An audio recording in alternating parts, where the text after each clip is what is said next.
Okay. So if any of you saw my TikTok recently, you'll see that I was sharing my abuse story here on my YouTube channel. And also, sorry about the terrible lighting. The sun is starting to go down, so it is crazy shade and light and weirdness. Anyway,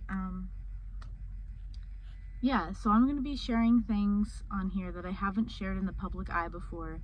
So if you guys have been paying attention to my channel, 3 years ago I posted a video saying why we broke up, and this was about Parker. And I've talked a lot about him, like, oh, I'm gonna see Parker today, I'm not gonna see Parker today, I love Parker, blah blah blah blah. I was in a relationship with Parker for nearly 6 years.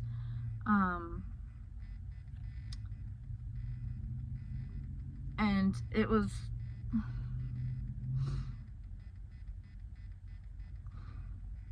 different. Interesting. It was interesting. So I want to start off this video by saying that sexual and physical abuse is not the only kind of abuse a person can go through. Verbal and mental abuse is just as bad, if not worse, because it takes a lot longer to heal from those wounds. Physical wounds do heal, and I'm not excusing that at all. Domestic abuse is not okay whatsoever. But mental wounds take a lot longer to heal, in a lot of cases. So Parker never, he didn't hit me, at least on purpose. He did punch me in the eyeball once in his sleep. But as far as I'm aware, he was unconscious and didn't do it on purpose, and woke up like didn't know what happened, and he like apologized and everything. So I mean, I could be wrong. He could have done it on purpose and played it off, but I'm gonna assume that he didn't, because he never actually like physically tried to hurt me. I think he wanted to, but he never like actually took action on it. So what happened was, we met in the fall of 2018. We had just gotten out of very serious relationships around the same time, and we met in theater. Actually, I started doing a play called Scrooge, and he was supposed to be music director for it and then had to leave. And this is something I've never shared on social media. He had to leave because he was actually on probation, and he could not be around minors. So if you get my gist there, why he was on probation. Now, when I first met him and I first got with him, he did let me know about this situation. And I honestly, at the time, it sounded like kind of like a girl who cried wolf situation, and like a big misunderstanding. And so I let it go. Well, I didn't let it go, but I chose not to let it consume my life and my relationship, because people do change. It's very hard for people to change, but people do change. And like I said, I thought it was just some sort of big misunderstanding that happened, and not actually something that like he intentionally did. So the first couple of months were what I would like to describe as magic. He would text me good morning every morning at like 5 a.m. He would FaceTime me at night, and on occasion we would hang out when he like had rehearsal, because at the time he actually didn't have a car and I didn't have a license, so we couldn't really hang out unless there was an excuse to be somewhere. And so he was in rehearsals for a different show while I was in another show, and we really connected. And we started working on a show together in the winter/spring of 2019, and this is where things got kind of difficult. We started butting heads a lot. I'm a dancer. I take my dancing very seriously. So when I wasn't in rehearsals, I was in dance class, and it was, it doesn't really need to be talked about that much, but he was upset that, you know, I wasn't in every single rehearsal that I should be in, and like, because he hired me to do the choreography for that show, which also never received any money for doing that. I choreographed how many numbers in that musical and didn't get any sort of money, and he said, I'll pay you in other ways. And at the time I was like, okay, that's fine. He feeds me dinner every night. That's what he's talking about. That's what he meant by pay me in other ways. But he also meant other things, which we'll get into. Also, his parents and I started butting heads around this time as well. They didn't really care for me, I guess, in a way. I never saw his parents as like bad people or anything like that, but they just they didn't really make me feel good about myself for the entirety of when Parker and I were together. And they did do nice things for me. I'm not gonna I'm gonna be completely honest. They did do nice things for me, and that is appreciated, and I want it to be noticed that they did those nice things for me. And Parker did nice things for me too. I mean, otherwise I wouldn't have stayed with him for 6 years.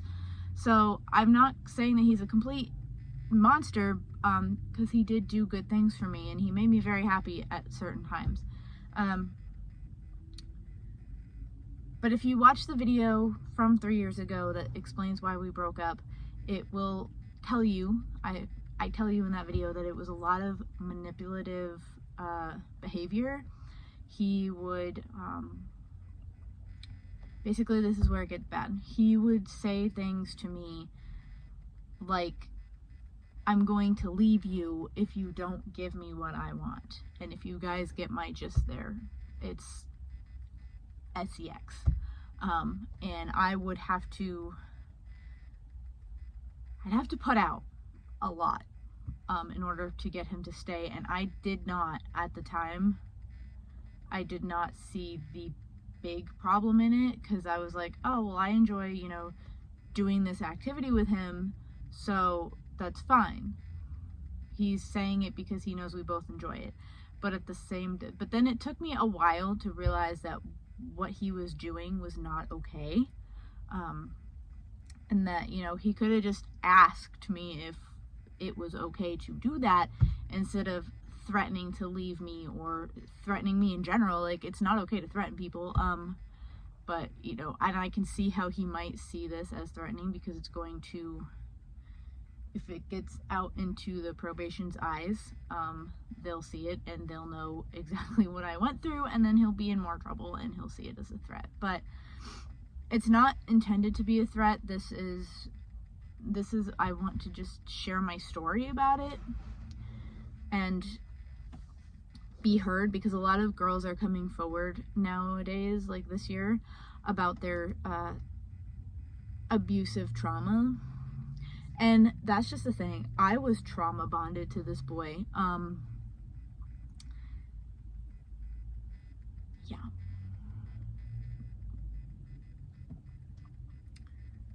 So after the first year, it just kind of got bad, and it would get worse and worse and worse. There would be fighting pretty much every single day, mostly over the phone, but sometimes in person. There was screaming, there was sexual abuse, there was, you know, manipulation, there was lying, there was so much going on during our relationship.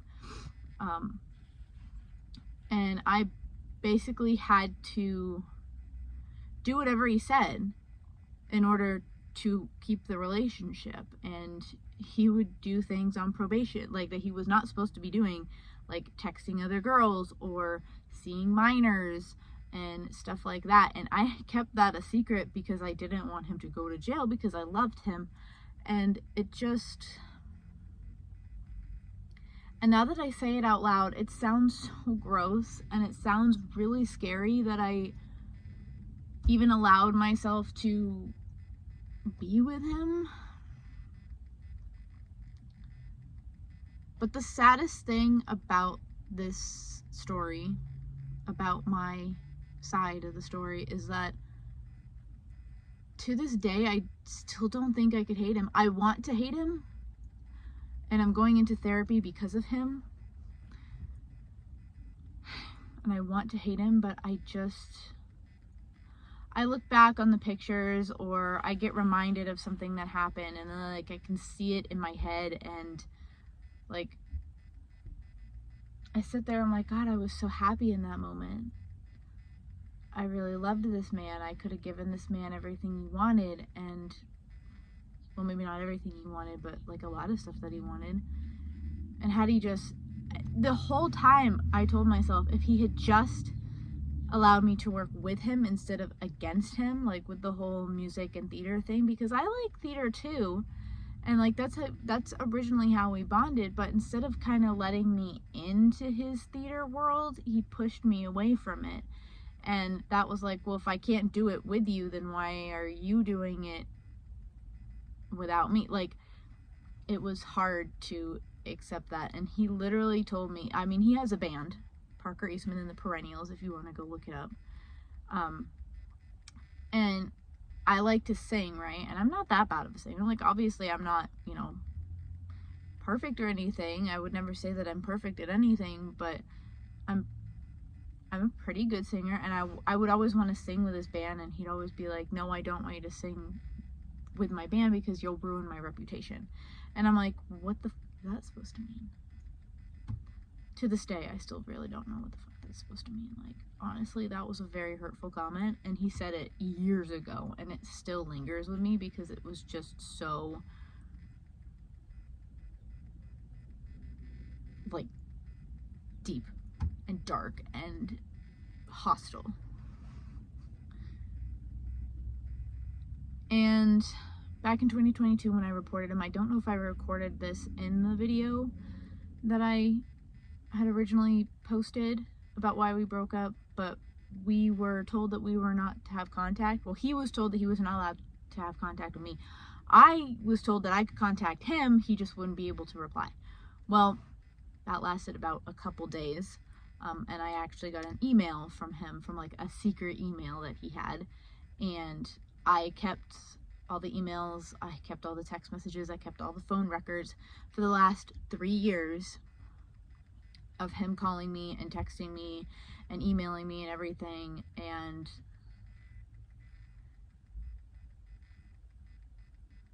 yeah, because I didn't know if I was going to need it someday. And yes, I would talk to him, which technically is not illegal because I was told that I could. He just couldn't talk to me. So I don't really know in that situation. But like, he had apologized to me in 2022. He was literally like crying and everything and wanting to change and wanting to be better for me. And he like even made a 2.5 video about it and just never posted it. But I did see it. I did watch it. He sent it to me. And so I forgave him. I was like, oh my gosh, this is it. Like, he's finally changing. It was right person, wrong time. Now it's right time. And like, I'm so excited. That lasted about 2 weeks. Because he was all like, oh, I'm going to quit music for you. I'm going to keep messaging you every day just to make you happy because I know you like that. Like, things are going to change. It's going to be different. Nothing changed. In fact, after 2 weeks, we went right back to the whole, like, well, you can come up to my work and we can, and then you can leave. Because technically I'm not supposed to see you, but I want to with you. And eventually he did start coming over to my house, maybe once a week-ish. And he would come around for like an hour, make me do that, and then leave. And then we would go right back into fighting when we weren't with each other. Sometimes even when we were with each other. So yeah, the last time I saw him was in October. And the last time I spoke to him was a couple days ago when he told me, yeah, I don't love you anymore. But basically, if you came back up here to Vermont, I would still with you. And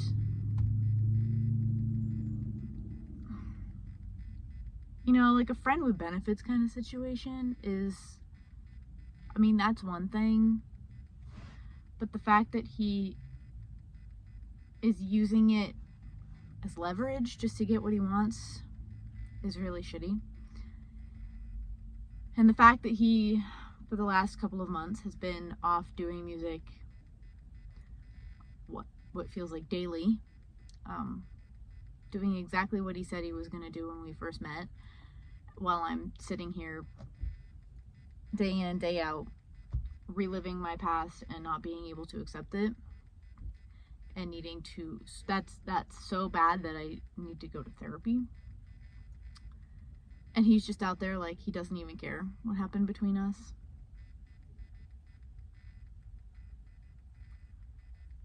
So it really is the whole manipulation situation for me. It's like not even the fact that this sexual abuse was part of it. There's that, but it's the fact that he manipulated me into it. It's the fact that he used me for it, and I don't even know if he truly loved me. Ever. I think maybe he did at one point, maybe when we first met. But, you know, time and probation and work and everything, like his whole life just changed, and it changed who he was. So honestly, at this point, I don't even want to sit here and say like, oh my gosh, I wish the best for Parker. Like, I hope that he's able to find help and move on and blah, blah, blah. Like, because honestly, I feel like I'd be lying to myself. Like, that's what I want to say. That's what I want to think. But at the same time, because I'm hurting so much from his actions during our 6 years together, like, part of me does want justice. Part of me wants him to suffer. Part of me wants him to, you know, beg on his knees and cry and say like, you know, I really fucked up.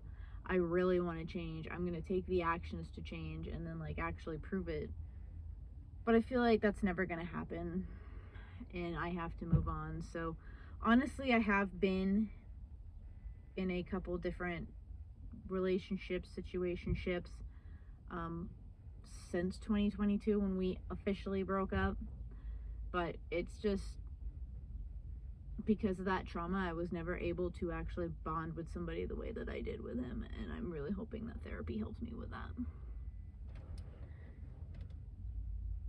So what I want to do say to Parker and for Parker is that I really did love him a lot. I was willing to do pretty much anything to make him happy, to keep him around, to have a happy, healthy relationship between the two of us. I wanted to be a dynamic duo when it came to theater and music. If he wanted to play instruments, I could sing. If he wanted to direct a show, I could be choreographer and an actress in it. Like, I just wanted to be a part of his life. That's all I ever wanted, really, was for us to be happy, and for me to be a part of his life, and for him to want to be a part of mine. And I genuinely am very sorry that it did not turn out that way, and it turned out into such a horrible, like, I don't want to say horrible, but I'm gonna say horrible situation and relationship. And honestly, the last thing that I'm gonna say about him and to him is that if he's willing to get the help to be better, to do better, to think better, and he does want to, you know, make it up to me and try this whole thing and like really make a go of it, instead of just flunting around like a bunch of 12-year-olds because we don't know what we're doing in life, like make up your mind kind of situation, I would love to talk it out. Of course, if I am in a relationship by then, it is completely off the table, because I do have to find for myself what makes me happy, and I'm hoping that I'm able to move on and find what makes me happy. But even then, even if I am in a relationship, if if he wants to reach out, be my friend, like, fine, as long as you're willing to get the help that you need to think better, to change the way that your brain thinks, because honestly, it scares me the way that your brain thinks. And genuinely, from the bottom of my heart, I don't think I'll ever stop loving him, because he was my second, like, real boyfriend, but he was my first, like, everything, basically. And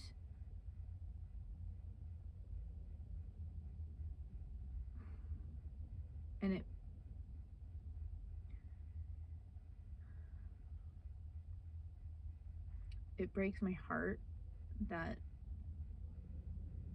I had to move 1,500 miles away from my hometown and the people that I love and care about, because I had to not be around him in order to not go back to him. And over the phone, it's even still difficult. Like, if he asked me over the phone, would you be my girlfriend again? Like, honestly, that's also difficult to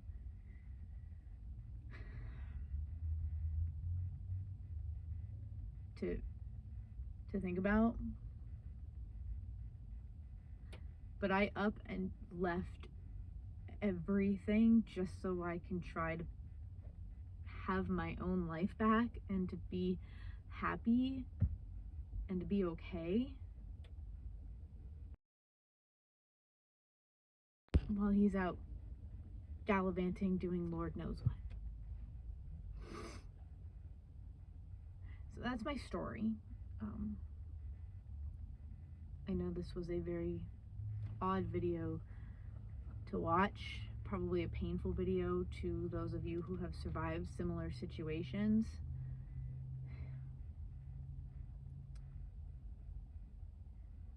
And no one is alone in this world. No one is alone. There is always somebody to help you, whether it is a therapist, a friend, a family member. I mean, even God, if you're religious like me, there's always somebody there. Sometimes you don't know, or you don't realize because you're just too low in your own thoughts. And I've been there, done that, and I'm kind of there right now, but, you know, I do know that there are people that care about me, so I just continue to keep going. Anyway, back to your regularly scheduled Red Rose 24-100 videos. I miss saying Red Rose 24-100, I really do, because now I had to change my name to, like, Rachel Elizabeth on YouTube, but, you know, I miss saying Red Rose 24-100, so I'm gonna say it. Red Rose 24-100.